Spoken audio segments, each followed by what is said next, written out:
penetapannya. Jadi ini kan gampang mengenai pengadaan barang dan jasa. Tentu kan kami akan sebutkan nama-nama siapa yang terlibat.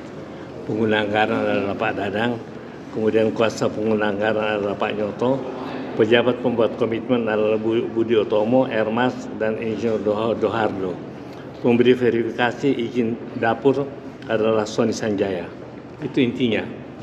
Dan Pusung sama sekali tidak terlibat maupun melibatkan diri dalam semua ini untuk pengadaan barang dan jasa. Itu aja akan dijelaskan besok baik oleh Pusung maupun oleh 3 ahli dari MBG, dari Badan Gizi Nasional. Jadi kuncinya cuma di sana. Nah, kalau ini memang tidak terbukti, mestinya penahanan atas dirinya tidak sah. Dan dia sudah pernah diperiksa oleh inspektorat, hal yang sama juga ada dinyatakan. Makanya dia mau muncul di Zoom untuk klarifikasi bahwa perkara ini atas dirinya dia adalah korban kriminalisasi. Ada pertanyaan?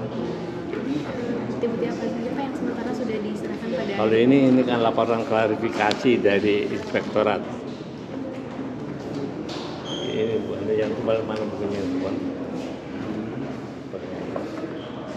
Ini dari inspektorat, kita udah punya bukti kok. Di sini nama-nama yang terlibat siapa semua.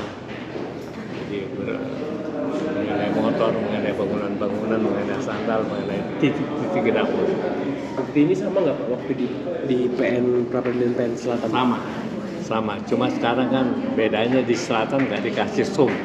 Padahal saya tanggal 23 Juli yang lewat di Klaten SUM dari penjara Semarang untuk terpidana korupsi Pak Didi. Jadi sebenarnya dalam kemajuannya untuk transparansi pasal katakanlah 235 KUHP yang baru dan pasal 185 KUHP yang lama itu harus transparansi supaya hakim ya di dalam memutus benar-benar berdasarkan fakta-fakta di persidangan. Ya. Terima kasih.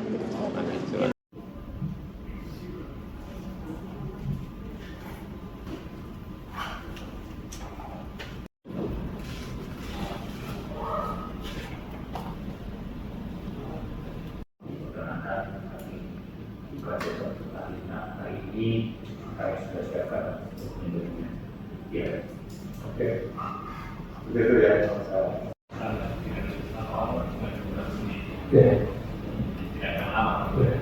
Oke.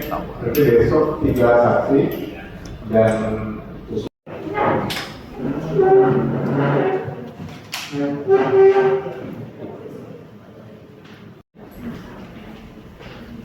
PT Bank CIMB Niaga Tbk membukukan kinerja keuangan yang stabil sepanjang semester pertama 2026.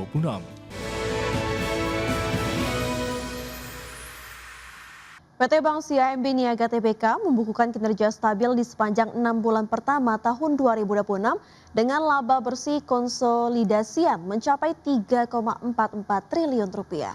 Ya, pertumbuhan emiten perbankan berkode BNGA ini ditopang oleh ekspansi penyaluran kredit serta peningkatan perolehan dana murah. PT Bank CIMB Niaga Tbk membukukan kinerja keuangan yang stabil sepanjang semester pertama 2026. Emiten BNGA ini meraih laba bersih konsolidasian sebesar 3,44 triliun rupiah. Presiden Direktur dan CEO CIMB Niaga Lani Darmawan menjelaskan bahwa total penyaluran kredit dan pembiayaan tumbuh 6,6% secara tahunan menjadi 247,2 triliun rupiah, sedangkan dana murah atau kasa meningkat 6,9% menjadi 193,1 triliun rupiah. Secara operasional, pendapatan operasional dan laba operasional sebelum pencadangan masing-masing tumbuh 6,8% dan 6,5%. Peningkatan kontribusi pendapatan non-bunga turut membantu mengimbangi penurunan pendapatan bunga bersih perseroan. Di selain kualitas aset tetap terjaga solid dengan perbaikan rasio NPL gross menjadi 1,83%, didukung penguatan permodalan dengan CAR sebesar 23,5% dan LDR pada level 90,4%. Hingga akhir Juni 2026, total aset konsolidasian CIMB Niaga tumbuh 6,7% menjadi 382,0 triliun rupiah yang memperkuat posisinya sebagai bank swasta nasional terbesar kedua di Indonesia. Total dana pihak ketiga tercatat naik menjadi Rp269,3 triliun dengan porsi rasio kasa menembus 71,7%. Sementara pada segmen syariah, unit usaha syariah CIMB Niaga Syariah berhasil mempertahankan posisinya sebagai UUS terbesar di Indonesia dengan pembiayaan mencapai Rp54,0 triliun. Berbagai sumber untuk IDXtional. PT Nusantara Sejahtera Raya Tbk merealisasikan seluruh dana bersih hasil penawaran umum perdana saham atau IPO sebesar Rp2,17 triliun. Ya, penyerapan dana emiten bioskop ini dialokasikan penuh untuk ekspansi bisnis, pelunasan utang, serta modal kerja perseroan. Pengelola jaringan bioskop Cinema XX1 PT Nusantara Sejahtera Raya Tbk resmi menyelesaikan realisasi penggunaan seluruh dana bersih hasil penawaran umum perdana saham. Berdasarkan laporan resmi perseroan aksi korporasi IPO yang digelar sejak 2 Agustus 2023 dengan harga pelaksanaan Rp270 per saham, telah berhasil meraup dana bruto Rp2,25 triliun. Setelah dikurangi biaya emisi, perseroan mengantongi dana bersih sebesar Rp2,17 triliun untuk mendukung pertumbuhan bisnis berkelanjutan. Dalam realisasinya, CNMA menyalurkan dana sebesar Rp1,35 triliun atau sekitar 65% dari dana IPO untuk pembangunan teater baru, serta penambahan layar bioskop di berbagai wilayah. Langkah ekspansi ini melengkapi alokasi belanja modal perseroan dalam close jangkauan jaringan bioskop tanah air. Selain ekspansi, kebutuhan modal kerja operasional harian diserap sebesar Rp320 miliar atau porsi 15% dari total dana bersih.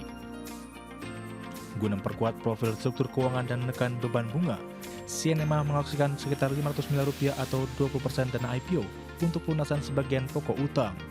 Dana pelunasan kewajiban tersebut disetorkan kepada PT Bank Rakyat Indonesia Persero Tbk atau BBRI. Dengan terserapnya seluruh alokasi dana tersebut, manajemen mengonfirmasi bahwa penggunaan dana IPO telah terrealisasi 100% sesuai dengan rencana pendanaan perseroan. Berbagai sumber untuk IDXtional.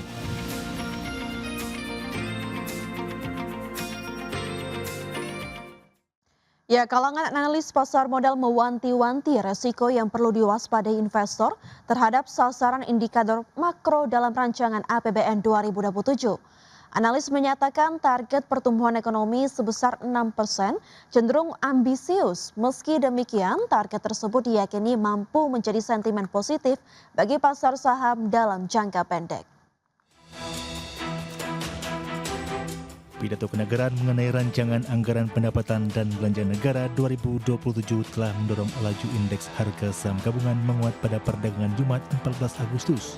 Namun kalangan analis mewanti-wanti risiko yang perlu diwaspadai investor terhadap target ini. Head of Research Kisi Sekuritas Muhammad Wafi menjelaskan bahwa target pertumbuhan ekonomi 6% cenderung ambisius. Pasar disebut merespon target ini sebagai sinyal kepercayaan secara jangka pendek, sekaligus kehati-hatian dalam jangka panjang. Menurutnya terdapat sedikitnya 3 hal yang perlu diwaspadai investor atas target anyar pemerintah pada tahun 2027. Pertama, kesenjangan antara target pertumbuhan ekonomi 6% dan realisasi tahun ini. Selisih yang ada merupakan lompatan yang ambisius. Selain itu, target belanja senilai Rp4.097 triliun dengan pendapatan Rp3.426 triliun juga disebut menyisakan defisit yang signifikan. Menurutnya, kualitas belanja seharusnya menjadi hal yang dikedepankan pemerintah. Sementara itu, senior market analis Mirayaset Sekuritas Nafan Aji Gusta menilai bahwa sebetulnya target pertumbuhan ekonomi 6% dari Presiden Prabowo Subianto dalam pidato kenegaraan mampu menjadi sentimen positif bagi pasar saham secara jangka pendek. Selain itu, inflasi 2,5% dan yield SBN 10 tahun pada level 6,9% juga dinilai memberikan pesan bahwa pemerintah menginginkan kombinasi pertumbuhan dan stabilitas makroekonomi. Berbagai sumber untuk IDXN.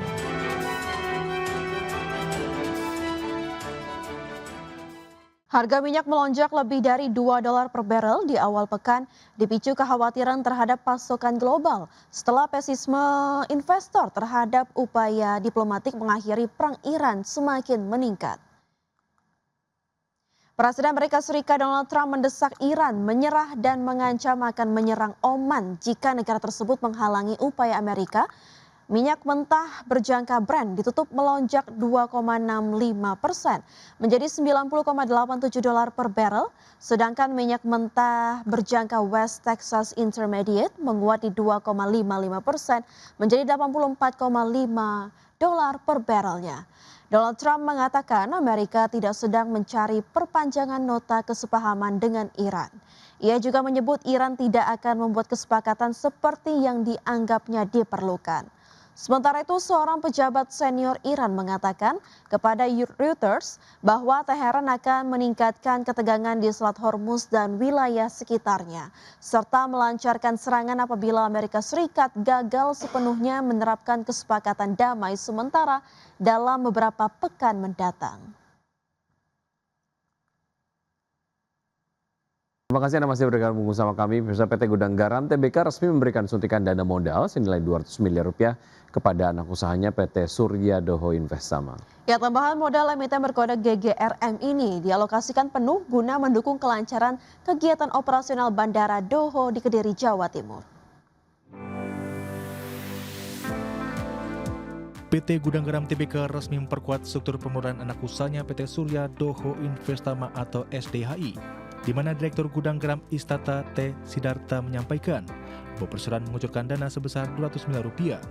Suntikan modal tersebut dilakukan lewat skema private placement melalui penerbitan 200.000 saham baru SDHI dengan nilai nominal 1 juta rupiah per lembar saham. Aksi korporasi ini bertujuan langsung untuk menopang kebutuhan operasional Bandar Udara Doho di Kediri yang dibangun oleh perusahaan melalui SDHI. Dengan adanya setoran modal baru tersebut, total modal ditempatkan dan setoran SDHI kini meningkat menjadi 14,5 triliun rupiah. Penambahan modal ini diserahkan berdasarkan keputusan sirkular per 14 Agustus 2026 yang dituangkan dalam akta pernyataan keputusan RUPS luar biasa perseroan. Sebagai informasi, Bandara Doho Kediri berkode IATA DHX merupakan bandara pertama di Indonesia yang seluruhnya pembangunannya didanai pihak swasta. Meskipun dimiliki dan dibangun oleh Gudang Garam Group, pengelolaan operasional bandara diserahkan kepada PT Angkasa Pura Indonesia. Pembangunan infrastruktur ini dimulai sejak peletakan batu pertama tahun 2020 hingga resmi beroperasi penuh sejak Oktober 2024. Berbagai sumber untuk ID Action.